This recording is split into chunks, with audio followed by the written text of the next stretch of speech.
जय हिंद। आप सभी का एक बार फिर से स्वागत है। नेट कनेक्टिविटी या नेट का इशू होने के कारण हम 2 दिन से लाइव नहीं आ पा रहे हैं, लेकिन आपके लिए हम ऑफलाइन वीडियो प्रोवाइड करा रहे हैं। आइए देख लेते हैं। कक्षा 10 गणित सेट नंबर 2 2020 822 MX। समय जैसा कि ये तो सब कुछ पहले हम आपको बता चुके हैं कि प्रारंभ के 15 मिनट परीक्षार्थियों को प्रश्न पत्र पढ़ने के लिए निर्धारित हैं। इस प्रश्न पत्र में कुल 7 प्रश्न हैं। सभी प्रश्न अनिवार्य हैं।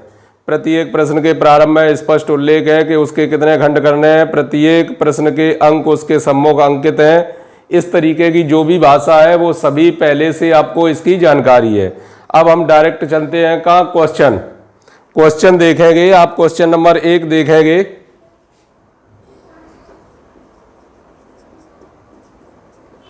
क्वेश्चन नंबर 1 का पार्ट, क्वेश्चन नंबर 1 का पार्ट आप पढ़ लीजिए स्क्रीन बोर्ड पर। क्वेश्चन नंबर 1 का पार्ट, अब का पार्ट को देखेंगे। किसी द्विघाती बहुपद ax² + bx + c = 0 जहां a ≠ 0 के संगत समीकरण y = ax² + bx + c के ग्राफ का आकार होगा। अब ग्राफ का आकार उसमें क्या क्या दिया जा रहा है? इसमें दिया जा रहा है वृत्ताकार, सीधी रेखा, परवलयाकार, आयताकार। तो हालांकि ये थोड़ा अगर आप फर्स्ट ईयर सेकंड ईयर यानी कक्षा 11 या कक्षा 12 में जब पढ़ेंगे तब आपको इसकी टोटल जानकारी मिल जाएगी कि किस प्रकार से जब रैखिक समीकरण दिया जाता है, कोई रैखिक मतलब जो पावर है x पर या y पर जब सिंगल पावर होती है तो इसका मतलब वो क्या, एक सीधी रेखा निरूपित करते हैं। सीधी रेखा के बाद अगर दोनों पर x पर भी वर्ग है और y पर भी वर्ग है, चलिए इसकी जानकारी दे देते हैं हम एक बार आपको। जैसे कोई इस रूप में लिखा है ax + by + c = 0। अगर इस रूप में लिखा है तो ये एक सरल रेखा निरूपित करेगा। इसके द्वारा बनेगी वो क्या बनेगी, एक रेखा बनेगी केवल, किसी भी प्रकार से सही। अब कोई अगर इस तरीके से है ax² + ay² = r², यानी x² और y² के गुणांक अगर दोनों जगह बराबर बराबर है तो ये क्या, एक वृत्त निरूपित करेगा। ये तो रेखा होगी और ये क्या होगा, वृत्त होगा। और इसके साथ साथ अब आगे दिया गया ax² + bx + c = 0। यदि किसी एक पर वर्ग है, किसी एक पर वर्ग है, x के पदों में एक पर वर्ग है या y के पदों में y² = 4ax, इस तरीके से लिखा है। ये x के पदों में है या फिर y के पदों में, किसी भी प्रकार से x या y सिंगल पर किसी पर वर्ग है तो परवलयाकार। तो आकृति कैसी होगी, परवलयाकार होगी। इसकी कंडीशन परवलयाकार होगी। उसके बाद x² बटे a² प्लस y² बटे b² बराबर 1। अगर ऐसा रूप है तो क्या होगा, दीर्घवृत्त होगा, दीर्घवृत्त। और x² upon a² minus y² upon b² बराबर 1 अगर इस प्रकार का है तो अतिपरवलय होगा। आकृति कैसी होगी, अतिपरवलयाकार होगी। ये आपको आकृतियां समझ में आ गई होंगी कि किस किस तरीके से बन सकता है।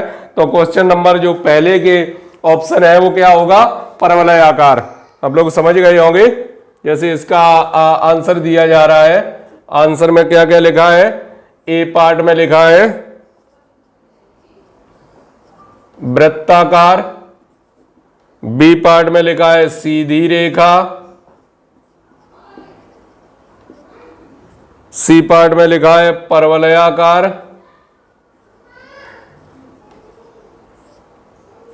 और डी पार्ट में लिखा है आयताकार।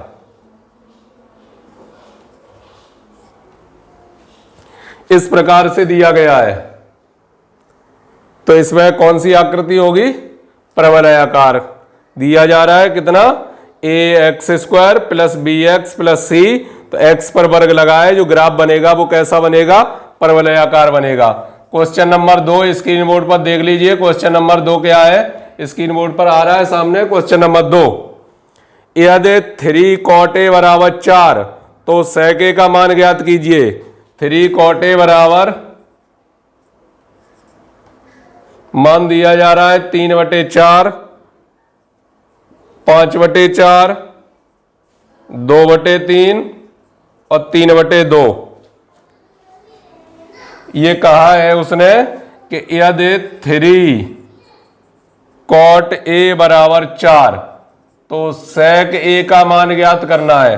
तो cot a का मान यहां से निकालेंगे। ऐसे कई प्रश्न हम आपको करा चुके हैं बार बार। cot a का मान कितना है, 4/3। यहां पर एक समकोण त्रिभुज बना लिया, नाम दे दिया उसे ABC, और cot बराबर होता गया है आधार बटे लंब। पाइथागोरस प्रमेय से त्रिभुज ABC में, पाइथागोरस प्रमेय से जब पाइथागोरस प्रमेय लगाएंगे तो AC का वर्ग बराबर AB का वर्ग प्लस BC का वर्ग। AB का वर्ग ये तो सब लोग परिचित है इससे। तो AC का वर्ग निकालेंगे तो क्या है, यहाँ 4 का वर्ग धन 3 का वर्ग कितने हो गए, 16 धन 9, 25 हो गए। यानी AC का जो मान आया वो कितना आ गया, 5। जब ये 5 आ गया और मान आपको पूछा किसका जा रहा है, sec a का। sec a तो sec बराबर होता है कर्ण बटे आधार। उत्तर आ जाएगा 5/4। यानी इसका कौन सा, बी ऑप्शन सही है। इसका कौन सा, बी ऑप्शन सही है। इसके बाद देखते हैं, दूसरा नहीं था, ये कौन सा था, क्वेश्चन नंबर 1 का खा पार्ट था। अब आगे देखेंगे क्वेश्चन नंबर 1 का गा पार्ट। गा पार्ट का आंसर कितना होगा, और गा पार्ट पढ़ लीजिए एक बार फिर से। 1 से 9 तक की प्राकृतिक संख्याओं का समांतर माध्य होगा। 1 से 9 तक की संख्याओं का समांतर माध्य, 1 से 9 तक की प्राकृत संख्याओं का समांतर माध्य कितना होगा, और ऑप्शन दिए जा रहे 9, 5, 8, 3, 9, 5, 8 और 3। तो समांतर माध्य आपको ज्ञात करना है कितना, 1 से लेकर 9 तक प्राकृतिक संख्याएं दी गई हैं।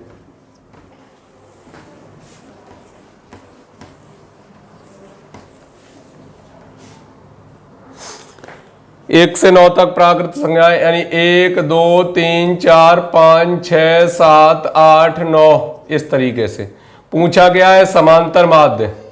तो समांतर माध्य कैसे निकालते हैं, समांतर माध्य के लिए कहा जब कोई पद सीक्वेंस में दिए हो, जब कोई पद एक निश्चित समांतर श्रेणी में दिए हो, एक निश्चित उनके बीच के पदों का अंतर निश्चित हो, तब आप एक काम कर सकते हैं, कौन सा, प्रथम पद धन अंतिम पद बटे 2।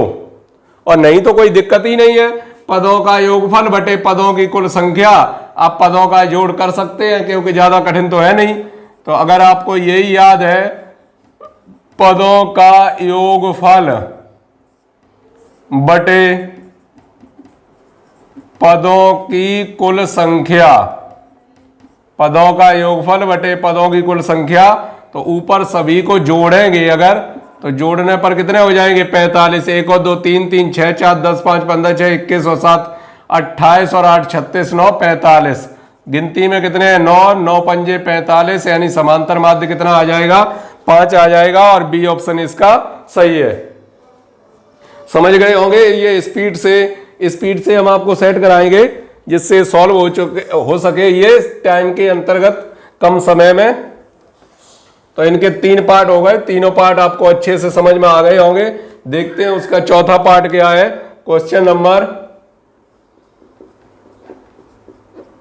1 का घा पार्ट स्क्रीन बोर्ड पर।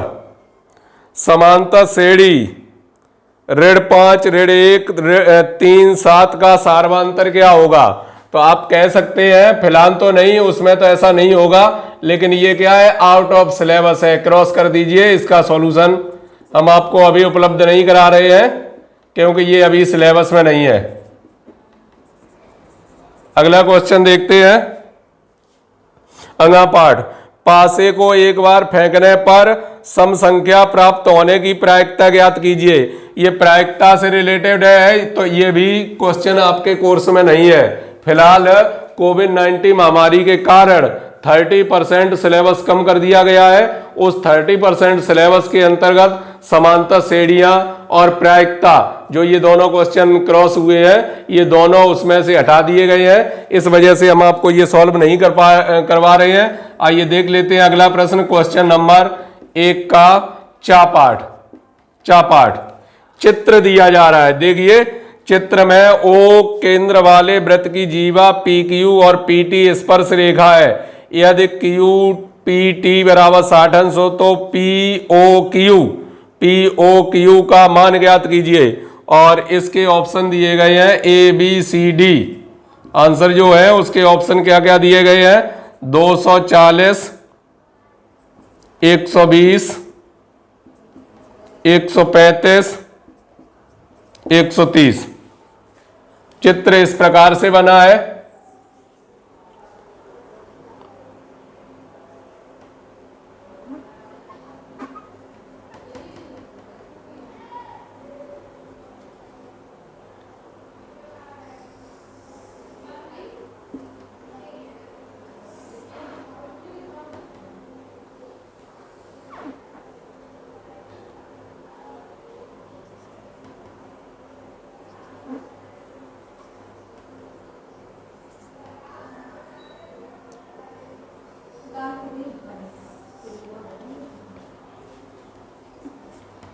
इस प्रकार से चित्र बना हुआ है और दिया जा रहा है QPT।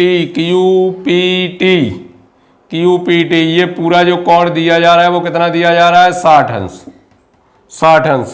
तो इस कोण का मान ज्ञात कीजिए। इसके लिए हमने आपको 5 प्रमेय सॉल्व कराए हैं और उन 5 प्रमेय के आपको स्टेटमेंट आने चाहिए। स्टेटमेंट क्या क्या थे कि वृत्त के केंद्र से जीवा पर डाला गया लंब जीवा को समद्विभाजित करता है। नंबर 1, अर्धवृत्त में बना कोण समकोण होता है। नंबर 3, एक ही वृत्तखंड के चाप आपस में बराबर होते हैं। नंबर 4, किसी चाप द्वारा वृत्त के केंद्र पर बना कोण परिधि पर बने कोण का दुगना होता है। नंबर 5, चक्रीय चतुर्भुज के सम्मुख कोणों का योगफल 180 अंश होता है। तो इस प्रकार के 5 पॉइंट तो ये थे। इनके साथ साथ चतुर्भुज के चारों कोणों का योगफल 360 अंश और त्रिभुज के तीनों कोणों का योगफल 180 अंश। इसके बाद अगर कोई 2 भुजाएं बराबर हैं किसी त्रिभुज की, तो उसके सामने के दोनों कोण भी बराबर होते हैं। इस प्रकार की परिभाषाएं ये आपको आनी चाहिए। अगर ये आएंगी तो सेकंडों में आप सवाल को सॉल्व कर पाएंगे। आइए देख लेते हैं इस प्रश्न को। वृत्त के केंद्र से स्पर्श रेखा को मिलाने वाली रेखा के मध्य हमेशा 90 अंश का कोण बनता है। ये पूरा कितना बनता है, 90 अंश का। 90 अंश का बनता है और इधर 60 दे रखा है। इसका मतलब इधर कितना बचा, 30 बचेगा। जब 30 बचेगा तो ये 30 होगा, तो ये भी निश्चित रूप से कितना, 30 ही होगा। क्यों, OP और OQ वृत्त की त्रिज्याएं हैं। जब वृत्त की त्रिज्याएं तो ये दोनों कोण कैसे बराबर होंगे। जब ये 30 और 30 60 हो गए तो केंद्र पर जो बना कोण वो कितना होगा, 120 अंश। क्यों, त्रिभुज के तीनों कोणों का योगफल होता है 180 अंश। बहुत आसानी से आपके समझ में आ गया होगा, कोई कठिन नहीं है, बिल्कुल एकदम इजी प्रश्न है। आइए चलते हैं अगले क्वेश्चन पर, देखते हैं अगला क्वेश्चन क्या है। Question number 2।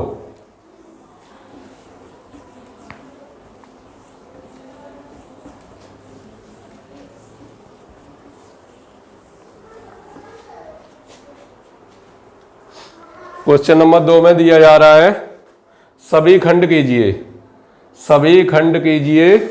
और पहला क्वेश्चन का पार्ट, यदि 27, 23, x-4, x+4, 15, 3 और 7 का समांतर माध्य 15 हो तो x का मान ज्ञात कीजिए।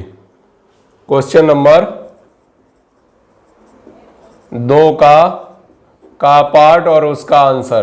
क्वेश्चन तो आपको मिल ही चुका है, यानी 27, 23, x-4, x+4, 15, 3 और 7 का समांतर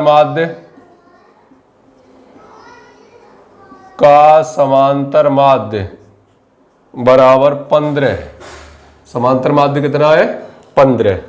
तो यहां पर देख लेते हैं, समांतर माध्य का आप सूत्र पहले से परिचित ही है। समांतर माध्य बराबर पदों का योगफल बटे पदों की संख्या। पदों का योगफल बटे पदों की संख्या। 15 बराबर पदों का योगफल है 27 plus 23 x minus 4 x plus 4 plus 15 plus 3 plus 7 और पदों की संख्या देखेंगे तो इन्हें जोड़ के देख सकते हैं। ऐसे तो प्रश्न आपको आने चाहिए, सरल है। 1 2 3 4 5 6 7 कैंची का गुणा करेंगे तो 15 सत्ते 105 बराबर 4 से 4 तो कैंसिल हो गए। यहाँ इन्हें जोड़ेंगे 27 और 23 कितने हो गए? 50। 50 ये हो गए 50 और 10 60 और 15 75। तो 75 प्लस 2x ये आया। 105 में से 75 घट जाएंगे, बराबर में क्या बचा? 2x। इधर जैसे ही घटाएंगे कितना बचा? 30 बराबर 2x।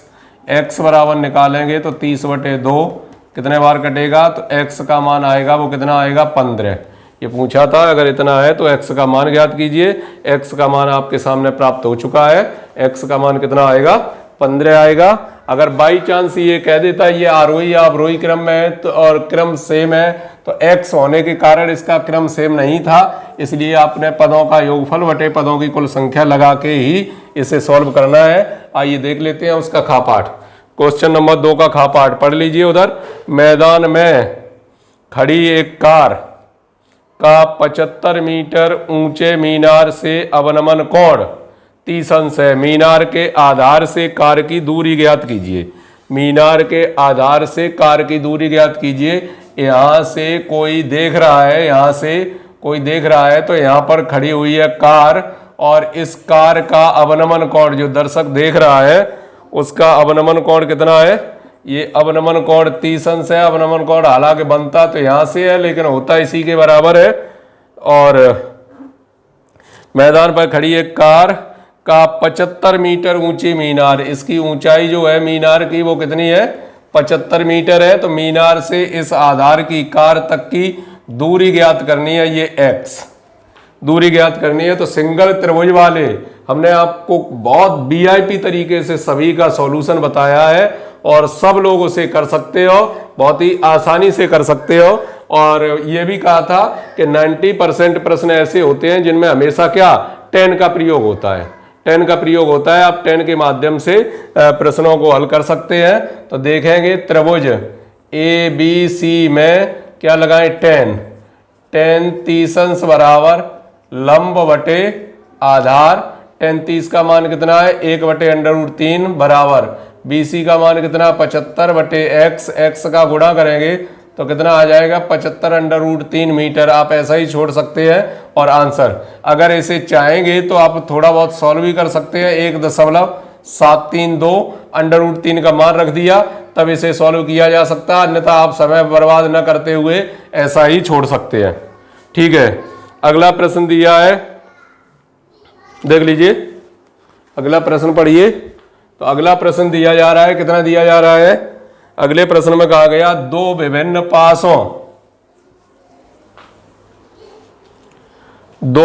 पासों को एक साथ उछाला जाता है। एक द्वैक आने की प्रायिकता ज्ञात कीजिए। द्वैक का मतलब होता है 1 1 2 2 3 3। तो ये भी आपके कोर्स से बाहर है, आप क्रॉस कर सकते हैं। कोविड-19 के कारण ये सिलेबस से फिलहाल हटा दिया गया है। आइए देख लेते हैं अगला प्रश्न कौन सा है। क्वेश्चन नंबर 2 का घा पाठ। घा पाठ में कहा जा रहा है यदि द्विघात समीकरण px square minus 2 √5 px plus 15 बराबर 0 के दोनों मूल बराबर है तो p का मान ज्ञात कीजिए। इसके दोनों मूल कैसे हैं? बराबर है। तो पहले तो तुलना कर ली, A X square plus B X plus C बराबर 0 से तुलना करने पर तो ए की जगह क्या रखा है पी, बी की जगह क्या रखा है माइनस के 2√5p और सी की जगह रखा है वो कितना रखा है 15। मूल बराबर है, मूल बराबर है। जब मूल बराबर होते हैं इसका मतलब क्या होता है बी स्क्वायर माइनस 4ac बराबर 0 माइनस 2√5p का होल स्क्वायर माइनस 4, ए की जगह p, सी की जगह 15 बराबर में 0। तो कितना आ जाएगा 2 दूनी 4 पंजे 20, 20p स्क्वायर माइनस 60p बराबर 0। 20p दोनों में कॉमन बचा, p माइनस 3 बराबर 0। तो यहां से 20p बराबर 0 तो p बराबर तो एक मान आ गया 0, p माइनस 3 बराबर 0 तो p बराबर कितना आएगा 3 आएगा। यहां आप देख सकते हैं p का मान जो 0 है वो कैसा है अमान्य है, तो p बराबर कितना होगा 3 होगा। क्यों, दो घात समीकरण कहा है उसने, जब दो घात समीकरण कहा है और p का ही मान जब 0 हो जाएगा तो फिर रैखिक समीकरण रह जाएगा, फिर दो घात समीकरण बचा कहां। तो इसलिए क्या है p का मान 0 नहीं हो सकता। कौन सा होगा जो दूसरा आया p बराबर 3। देखते हैं अगला प्रश्न, क्वेश्चन नंबर 2 के सभी पार्ट हो चुके हैं। क्वेश्चन नंबर 3, क्वेश्चन नंबर 3 देखिए। क्वेश्चन नंबर 3 में कहा गया है कि सभी खंड कीजिए के किस मान के लिए। क्वेश्चन नंबर 3 का पार्ट और उसका आंसर पढ़िए कि सभी खंड कीजिए के किस मान के लिए k + 9 2k-1 और 2k+7 समांतर श्रेणी के क्रमागत पद है। इसे भी क्रॉस कर दिया और आप जानते हैं कोविड-19 के कारण इसे सिलेबस से हटा दिया गया है, 30% में ये भी शामिल है, इसलिए इसे नहीं करेंगे। अगला जो प्रश्न दिया जा रहा है क्वेश्चन नंबर 3 का खा पार्ट आंसर। तो 3 के खा पार्ट में क्या कहा गया है, अच्छे प्रकार से फेंटे हुए ताश के 52 पत्तों में से एक पत्ता यदृच्छा निकाला जाता है। चुने गए पत्ते के राजा होने की प्रायिकता ज्ञात कीजिए। यह भी प्रायिकता से संबंधित है, तो यह भी कहां चला गया कोविड-19, यानी ये भी सिलेबस से आउट हो गया। अब तो आपको ये प्रश्न नहीं करना है। आगे देख लेते हैं क्वेश्चन नंबर 3 का गा पार्ट। क्वेश्चन नंबर 3 का गा पार्ट पर नजर डालेंगे। समीकरण x² - 7x + 12 के मूलों के व्युत्क्रमों का योगफल ज्ञात कीजिए। तो दिया जा रहा है x² - 7x + 12 बराबर 0 के मूलों के व्युत्क्रमों का योगफल। तो व्युत्क्रम तो हम बाद में देखेंगे, व्युत्क्रमों का योगफल पहले मूल ज्ञात कीजिए इसके। तो आप इसके फैक्टर कर सकते हैं, कितने होंगे 4 × 12, 4 + 3x + 12 बराबर 0, x² माइनस के 4x माइनस के 3x प्लस के 12 बराबर 0। इन दो में क्या common, x common, x - 4 minus के 3 कॉमन, x - 4 बराबर 0, x - 4 दोनों में कॉमन है, यहां से बचा x - 3 बराबर 0। तो जब x - 4 बराबर 0 तो x बराबर कितना आ जाएगा 4, और जब x - 3 बराबर 0 तो x बराबर कितना आएगा 3। तो 3 और 4 2 क्लियर हो गए। अब व्युत्क्रम चाहिए, व्युत्क्रम। तो व्युत्क्रम 4 का व्युत्क्रम क्या होगा 1/4, 3 का व्युत्क्रम क्या होगा 1/3, 12 ले लिया लघुत्तम, 3 + 4 कितना हो गया 7/12। आंसर व्युत्क्रमों का योगफल पूछा है, इनके व्युत्क्रमों का योगफल ज्ञात कीजिए, आपको प्राप्त हो गया। चलिए देखते हैं उसका अगला प्रश्न।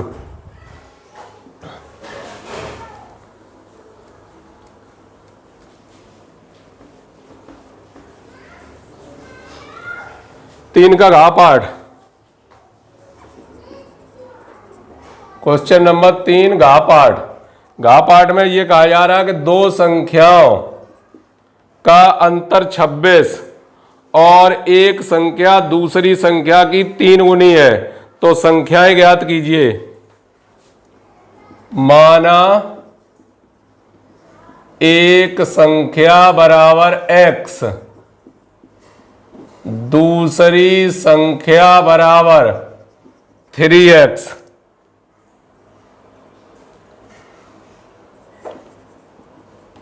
प्रश्नानुसार 3x - x बराबर 26, 2x बराबर 26, x बराबर कितना आ जाएगा 13 आ गया। तो इसका मतलब लिख सकते हैं एक संख्या बराबर 13 और दूसरी संख्या 3 इंटू एक्स का मान 13 कितनी हो जाएगी 39। तो एक 13 होगी और दूसरी कितनी होगी संख्या 39। तो इस प्रकार से ये क्वेश्चन नंबर 3 तक आपके सभी प्रश्न सॉल्व हो गए हैं। अब देखते हैं आगे क्वेश्चन नंबर 4।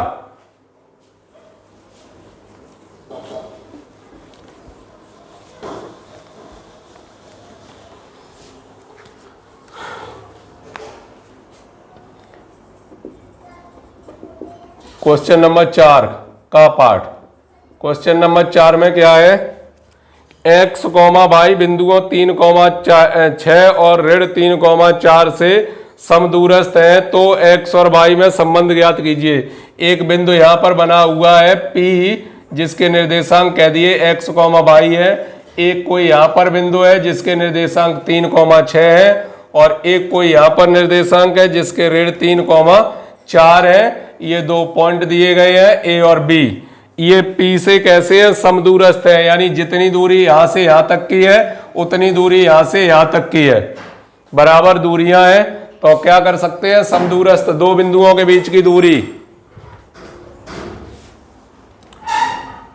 PA बराबर दो बिंदुओं के बीच की दूरी लगाएंगे तो क्या लगाएंगे, x1 माइनस x2 का whole square plus y1 minus y2 का whole square, x1 minus x2 का होल स्क्वायर, x माइनस 3 का whole square plus y minus 6 का होल स्क्वायर। ये मिल गया आपको किसका मान, PA का समीकरण नंबर 1। और ऐसे ही निकालेंगे PB, तो PB में भी यही लगाएंगे, x1 माइनस x2 का whole square plus y1 minus y2 का होल स्क्वायर। इसका मान कितना होगा, x प्लस हो जाएगा x प्लस 3 का होल स्क्वायर और y माइनस 4 का होल स्क्वायर। ये आ गया नंबर 2। प्रश्नानुसार ये है कैसे, समदूरस्थ यानी PA का मान किसके बराबर, PB के बराबर होगा। PA का मान PB के बराबर होगा। तो PA और PB के मान बराबर बराबर कर दिए। क्या कर दिया, x माइनस 3 का होल वर्ग प्लस y माइनस 6 का होल वर्ग बराबर अंडर रूट के अंदर x प्लस 3 का होल वर्ग प्लस y माइनस 4 का होल वर्ग।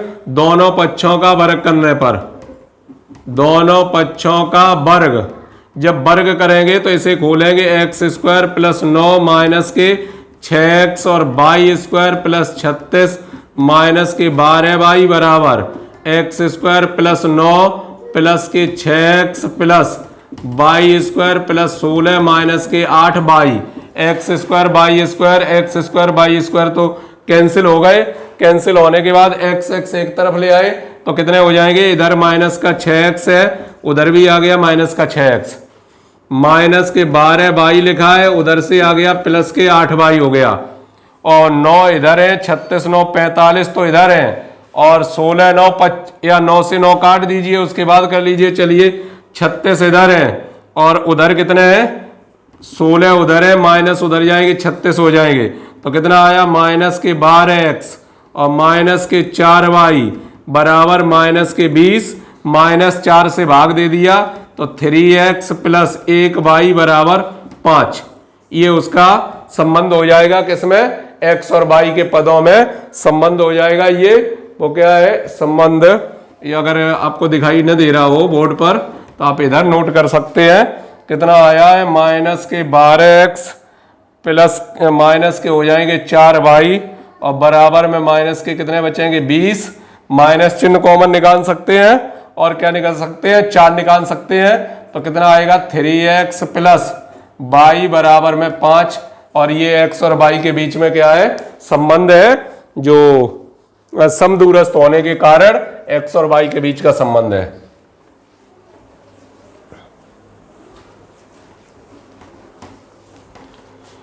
क्वेश्चन नंबर 4 का खा पाठ। एक शंकु के आधार की त्रिज्या इतनी और ऊंचाई उतनी, शंकु की त्रिज्यक ऊंचाई ज्ञात कीजिए। एक शंकु बना हुआ है, शंकु, और शंकु के आधार की जो त्रिज्या है वो दी जा रही कितनी, 3.5। और ऊंचाई कितनी है, जो h का मान है वो कितना है 12 सेंटीमीटर। त्रियक ऊंचाई ज्ञात कीजिए कितनी होगी। आप समझ सकते हैं जब इस प्रकार का त्रिभुज बन जाता है, उसमें समकोण त्रिभुज बनता है जिसका ये कोण कितने का 90 होता है, ये कर्ण का काम करता है। तो आप लगा सकते हैं एल स्क्वायर बराबर R square plus H square. L square बराबर आर का मान लिख सकते हैं 7/2 का वर्ग और एच का मान कितना है 12 का वर्ग। ये कितना हो जाएगा 49/4 और 12 का वर्ग कितना 144। 4 जब लघुत्तम लेंगे तो कितना आएगा 49 प्लस 576, ऊपर कितने हो जाएंगे 625/4। जैसे ही एल का मान निकालेंगे तो कितना आएगा 25/2। आप ऐसा भी कह सकते हैं 12.5 सेंटीमीटर उसकी त्रियक ऊंचाई होगी और ये रहा उसका आंसर। ठीक है, समझ सकते हैं। जल्दी से कोशिश कीजिए, पेपर इसी प्रकार से स्पीड से करने की आप भी जब कोशिश करेंगे तो बहुत बेटर कर पाएंगे। आपके कोशिश करेंगे तो आपके 100 में 100 नंबर भी आ सकते हैं। गणित में पूरे नंबर आने के पूरे चांस रहते हैं, क्योंकि यहाँ लेख से आपको राइटिंग से कुछ कट जाएगा, कुछ नहीं कटेगा। कैलकुलेशन गलत नहीं होनी चाहिए बस। गा पाठ, यदि tan A बराबर में cot B तो सिद्ध कीजिए a प्लस बी बराबर 90। a प्लस बी बराबर 90। tan से tan या cot से cot हटाने के लिए क्या करना पड़ेगा, tan A बराबर इधर क्या लिख सकते हैं, cot को चेंज करेंगे तो क्या लिख सकते हैं tan 90 माइनस b। तो tan से tan हट जाएंगे, a बराबर 90 माइनस b इधर आ गया तो क्या मिला a प्लस बी बराबर 90 और यही सिद्ध करना था। तो काफी सरल प्रश्न दिया गया है, कोई दिक्कत नहीं है। क्वेश्चन नंबर 4 का घा पाठ। 4 का घा पाठ क्या कह रहा है, 4 का घा पाठ वो है अनुपात ज्ञात कीजिए जिसमें बिंदुओं इतने इतने को मिलाने वाला रेखाखंड। कौन कौन से बिंदु हैं, बिंदु दिए हैं 3,10 और 6,-8। इन बिंदुओं को मिलाने वाला रेखाखंड को बिंदु 1,6 1,6 विभाजित करता है। ये किस रूप में विभाजित करता है, इधर वाला m1 कह दिया, इधर वाला m2 कह दिया। ये बिंदु क्या होते हैं x1 y1 और ये क्या होते हैं x2 y2, ये क्या होते हैं x, y। तो आंतरिक विभाजन, क्यों आप वैसे तो कुछ कोशिश भी करते कि ये बाह्य विभाजन होगा या आंतरिक विभाजन होगा, लेकिन चूंकि सिलेबस में जानते हैं आपके कोर्स में केवल आंतरिक विभाजन से संबंधित प्रश्नों को रखा गया है, इसलिए शुरू में ही समझ गए कि ये क्या होगा, आंतरिक विभाजन होगा। हमें आंतरिक विभाजन के हिसाब से इसे हल करना है। तो क्या होता है x बराबर m1 x2 plus m2 x1 बटे में m1 प्लस m2। तो यहां से रखेंगे उसका मान रखेंगे x का मान कितना है -1 बराबर m1 का मान m1 ही रहेगा और x2 का मान कितना है 6 प्लस m2 का तो m2 रहेगा और x1 का मान कितना है -3 बटे में m1 प्लस m2। ये आ गया m1 प्लस m2।